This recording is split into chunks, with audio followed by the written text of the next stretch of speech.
Bom, vamos continuar aqui na parte de indução magnética. Então a gente esteve falando da lei de Faraday, né? E a lei de Faraday apresenta uma nova perspectiva para a criação de campos, né? Tanto magnético como elétrico, mas principalmente o campo elétrico, né? Vamos começar falando por ele. O que que diz a lei de Faraday? Ela diz que se eu tiver uma espira, tá? Aqui representado por uma espira triangular, e eu tenho um fluxo de campo magnético através da espira.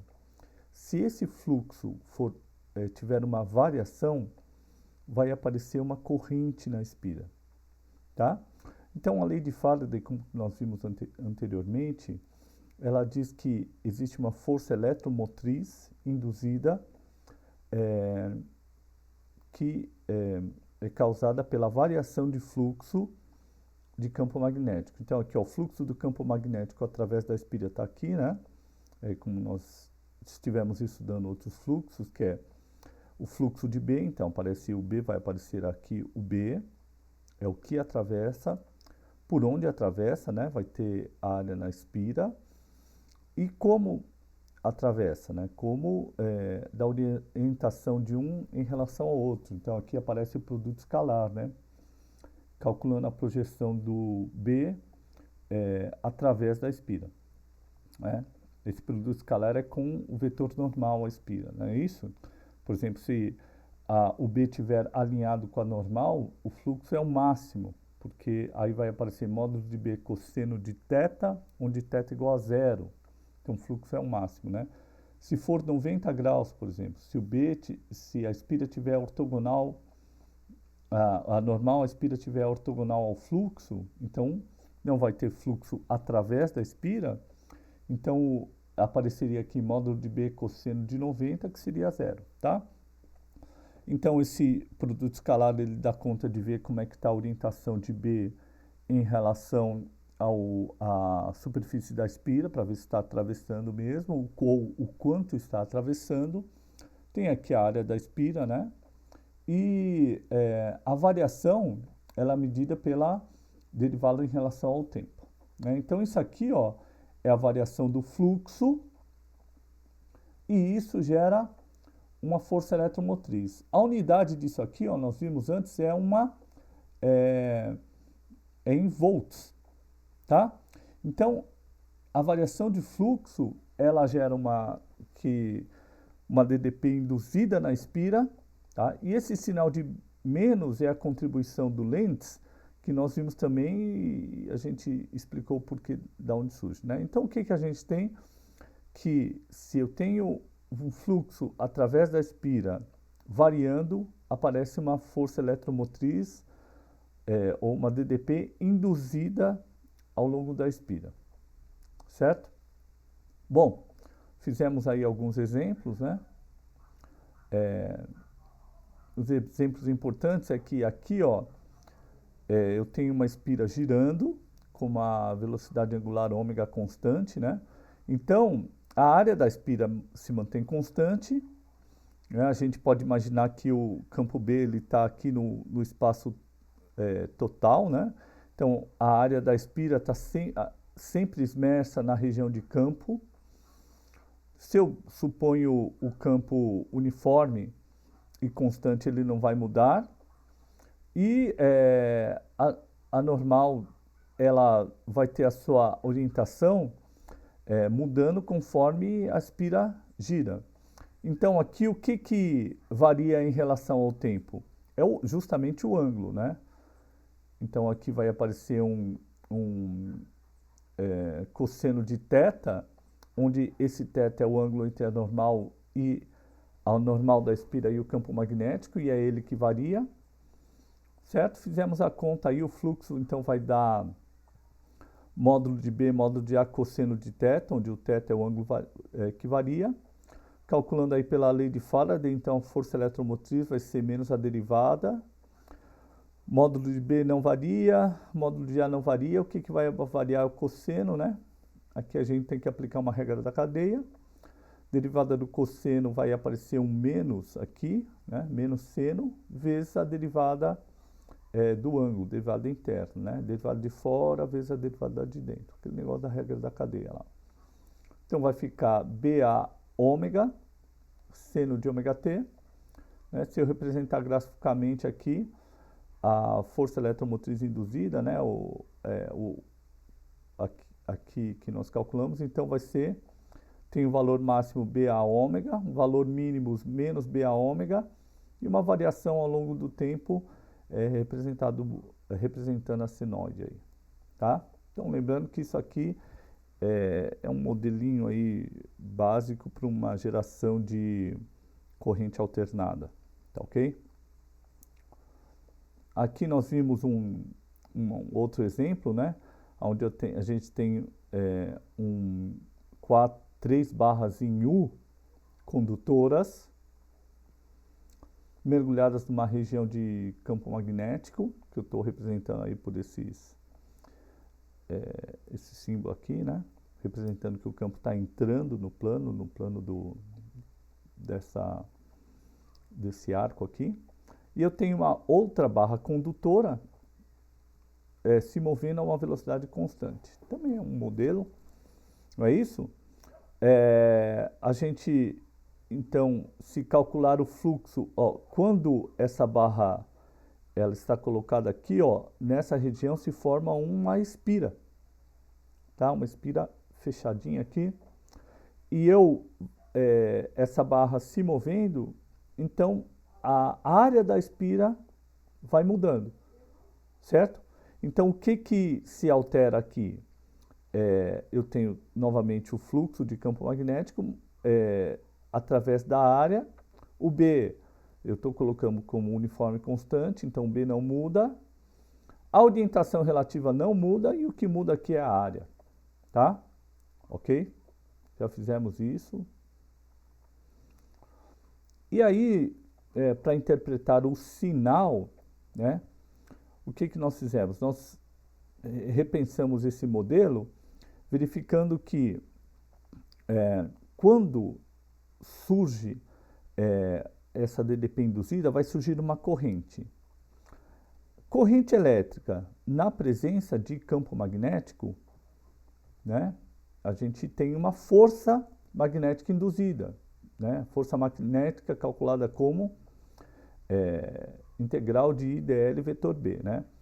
Então, se eu tenho uma corrente orientada aqui, ó, sobre a barra para cima, né? Então, eu vou ter I para cima, B entrando, apareceria uma força para cá. Né? Se a corrente fosse para baixo, tá? Com o campo entrando, a força seria a favor do movimento. E aí, experimentalmente, se verificou que, de fato, a força que aparece é contrária ao movimento que estava sendo posto, né? Por exemplo, se o movimento da barra fosse agora no sentido de diminuir a área, a força era contrária, querendo manter a área sem diminuição. Tá? Então, esse sinal de menos, ele foi colocado para sistematizar aí o sentido da corrente induzida. Baseado no quê? Naquilo que se observa, que é a aparição de uma força magnética, né? Então, a força, ela aparece como sempre contrária à variação de fluxo. Então, se o fluxo está aumentando, a força é contrária ao aumento, então ela segura a barra. Se o fluxo, nesse caso, estaria diminuindo, a força é contrária à diminuição de fluxo, então, para cá, né? Ou se a gente pensar aqui, ó, nesse caso, o fluxo está diminuindo, está aumentando, a corrente induzida, ela própria gera um campo magnético contrário ao campo magnético existente, né? Ó, se a gente aplica a lei de Ampère aqui, essa corrente para cá, ela gera um campo para fora, saindo, que é contrário ao campo existente. Ora, se o fluxo está aumentando, o campo magnético que vai surgir é contrário ao existente para impedir o aumento, ok? Aqui o campo está diminuindo, a corrente estando para baixo, o campo criado pela corrente seria entrando também, então a favor do campo já existente, ou seja, contrário à diminuição de fluxo. Bom, são algumas maneiras de se pensar e que em várias situações aí a gente fica mais adequado pensar cada um de uma maneira, tá? Uma maneira prática, assim, bem pragmática é, quando a gente faz esse cálculo da variação de fluxo, do fluxo, a gente faz uma escolha da orientação da normal, ok? Feita a orientação, a gente calcula, faz todo o cálculo, tá?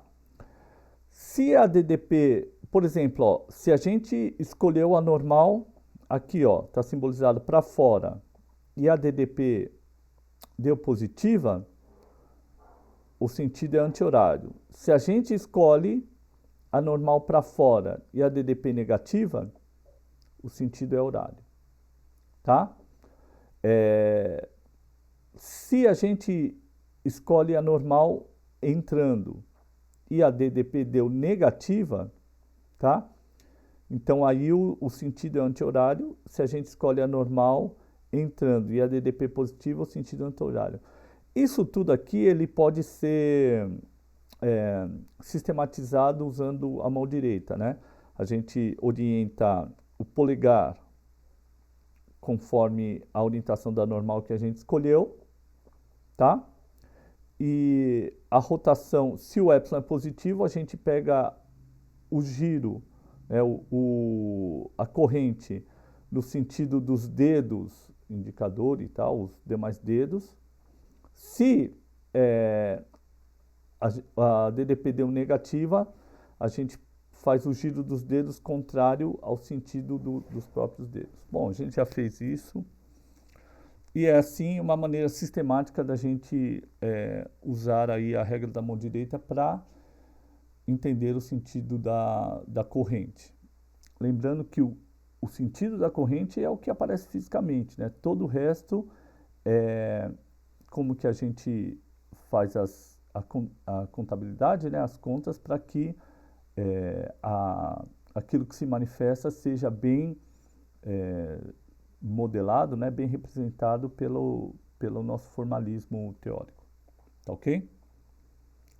Bom, aí nós deixamos alguns exercícios aí.